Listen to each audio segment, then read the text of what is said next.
So this screencast is just a very quick screencast. You've already read Jackie's debut, A Unique Day, as an example for your personal narrative that you're going to be writing. However, you have this alternate text that you can use as an example for your writing. This essay is falling into place. It's one of my favorite essays that I just really like the language. I like the use of the imagery and this paper. But it's about what happens when a young teenage boy is foolishly trying to impress the opposite sex. He climbs up into a tree where he's sitting up thinking about girls when two girls just happen to walk by. I wanted to show you just a couple of things, just really quickly, about this essay. Just a couple of structural things that are very interesting to me, stylistic moves that he makes that make this essay really successful. Um, the beginning, you notice here, it says it's 1957 and I'm up in a tree. I cannot now remember what compelled me to climb trees, why I both liked and hated the twinge of fear, or what satisfaction might have settled over me when I found a niche between the branches where I could nest. It's a very long sentence, but it's full, it's very rich in details and description. All that returns to him now. He can't remember why he climbed the tree in the beginning.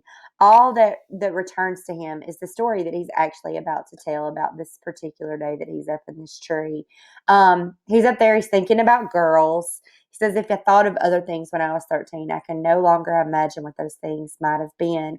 So these two girls walk underneath his tree. He hears them before he sees them. He sees them before he knows who they are. These are called isocolons.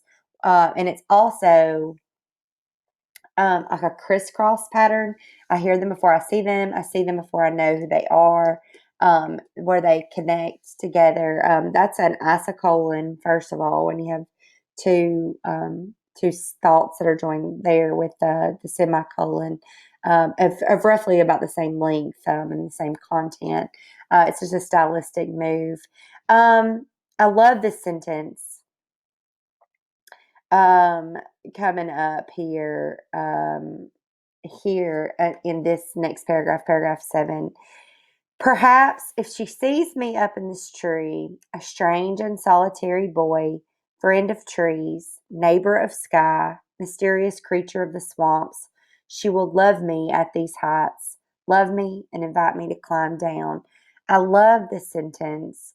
It's a cumulative sentence, which means that you have a main clause if she sees me in this tree, and you have a series of that's kind of like your engine of your train, and then this series of descriptive phrases that follow behind that just provide more information. They're lovely details. She's gonna love him and invite him to climb down. Obviously, we know that that's not what's going to happen already. Just because if it did, then why would we write about it? So then they have conversation, which all good description, all good personal narrative has purposeful, just dialogue here. What are you, some kind of monkey? So she's already insulting him in some way, to which he retorts, Tarzan more like, and tries to show off, but I love this where he tries to get a little brave, and the little girl throws down the gauntlet. Well, why don't you just jump if you're so brave? And so then she does the ultimate manslayer. What are you anyway? Some kind of chicken? And then he immediately stops the story to kind of fast forward into the future. He says, "Today, some 35 years later, I'm an English teacher, one who routinely tries to convince students of the power of words. There are few words more purposeful or powerful to an adolescent boy than the word chicken. For all practical purposes, brain function ceases, superseded by gonadal override." And then it flashes back to the story. I love that that stylistic move there. So obviously he jumps. He folds collapsed into the pit like an imploded building. He says he folds up like an imploded building. Good use of simile there.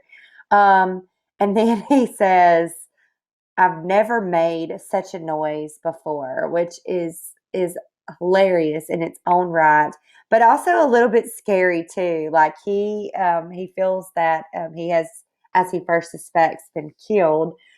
He's unable to move. Obviously, he's very hurt and bruised. His heels are bruised. But I love the end. He said, "Did I learn my life lesson?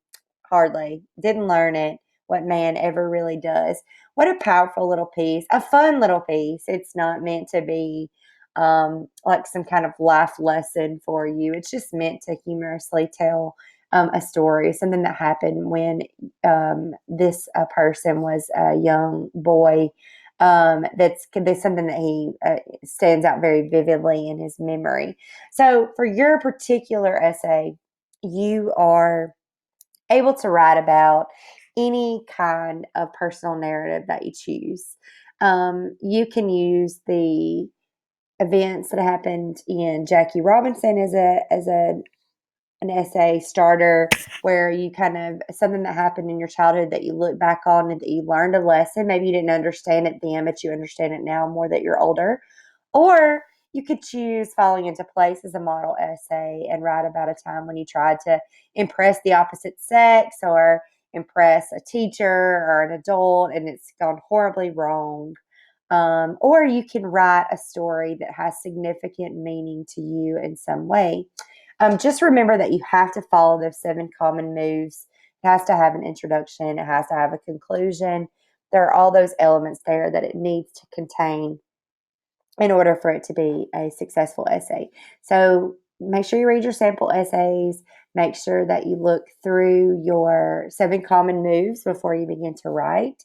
And I look forward to hearing what you are writing about.